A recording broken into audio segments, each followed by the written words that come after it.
Good morning po mga paps and moms. Ngayon po ay gagawa tayo ng tinapay na may palamang pansit.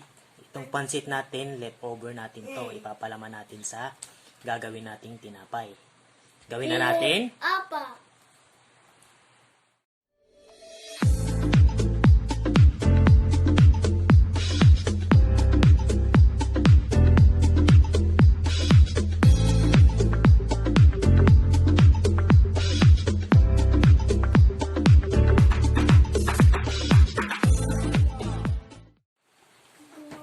Ngayon po guys, ilagay po natin ang ating Sugar. 1 1/4 all-purpose flour.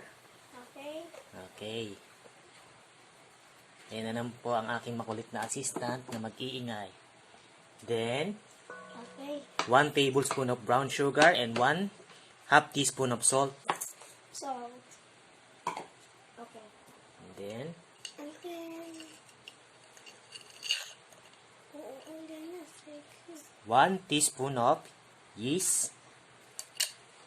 Haluin mo na, haluin mo. Yan po ang aking makulit na assistant. And then, tama na. Lagyan natin ng Water. 1/2 cup of water. Halo mo. Halo mo habang lalagyan ko ng water. Hindi, halo mo lang.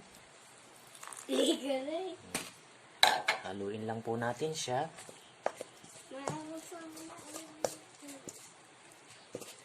Yan.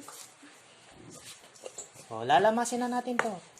Then after natin ma-mix siya, ininid lang natin siya. Mamasahin lang natin siya. Lagay mo muna dun sa lababo.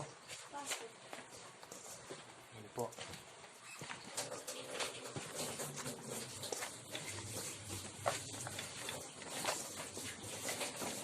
Tapos, after natin mamasa, ipaalsahin lang natin siya ng mga 1 hour.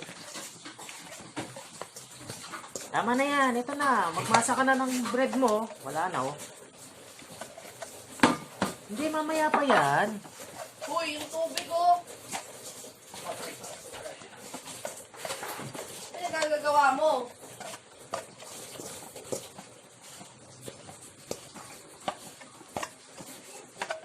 Lumay na.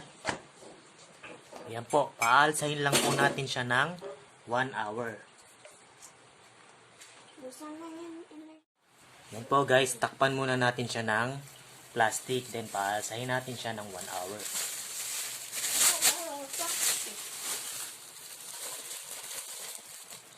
Ang sugar na plastic. After an hour, ito na po ang ating dough. Yan. Ngayon, mamasahin na ulit natin siya at lalagyan natin siya ng palaman. Palaman. Yan po mga paps and moms, ikat muna natin sa 6 itong dough natin. Yan. Yan. Ayan.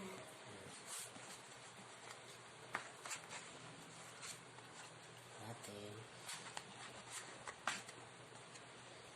Then, masahin natin isa-isa. Okay. Ganun natin mo. Yan. Okay. Hey, galing.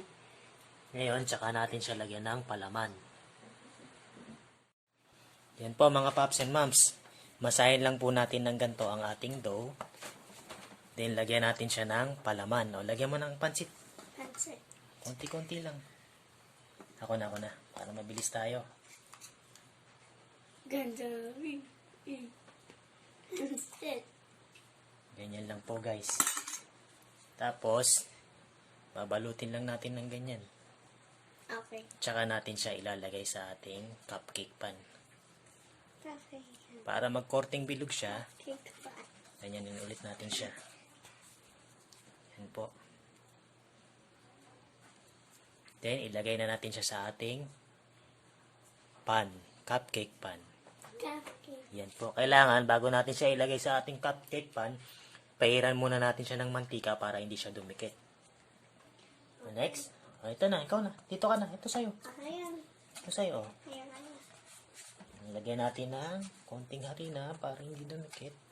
Oh, Konti lang. Sige, lagyan mo. Ito. ito.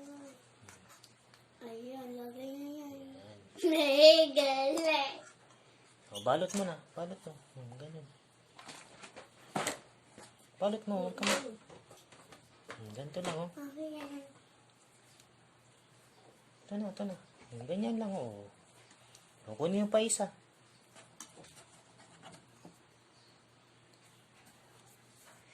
Ayan lang po. Pipress lang po natin yung para hindi siya para magsara siya.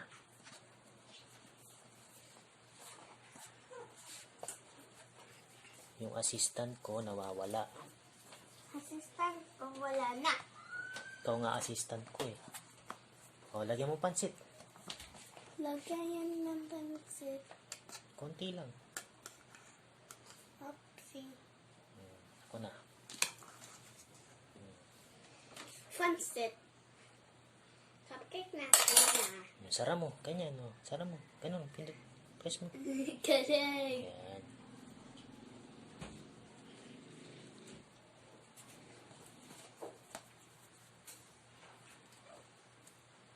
Ganyan lang po. Para magkorting bilog siya. Then, ilagay na natin sa ating cupcake pan. Cupcake. Then, mamaya po, paalsahin lang ulit natin ito ng mga 30 minutes. Saka na natin iluluto sa oven. Ito na po ang ating tinapay. Ngayon, paalsahin lang natin siya ng 30 minutes bago natin siya iluto sa oven. Takpan muna natin siya ng plastic para paalsahin natin ng 30 minutes. After 30 minutes, ito na po ang ating dough. Umalsa na po siya ng konti. Ngayon, lalagyan natin siya ng egg wash. Ito, white egg na may halong water. Papahid lang natin siya sa ibabaw para once na naluto ang ating bread, medyo brown siya. Yan. Nawala kasi ang ating brush, kaya kutsara muna ang ating gagamitin. Ganyan lang po. Then, after nito, lulutuin natin siya ng diretso ng 20 to 30 minutes. Yan.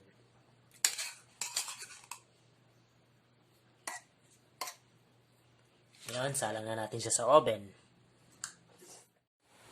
So, mga paps and moms, isalang na natin ang ating tinapay.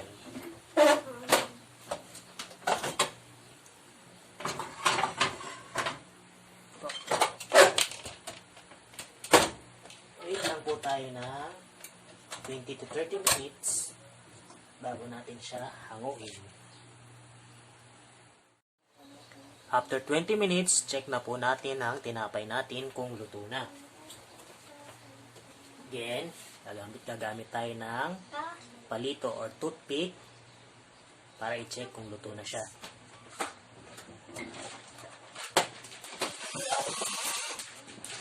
Yan.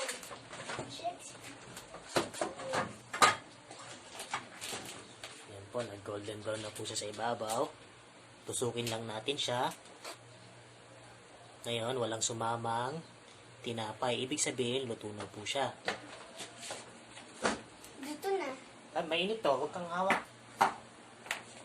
Patay mo yan. Patayin na nga natin kasi luto na.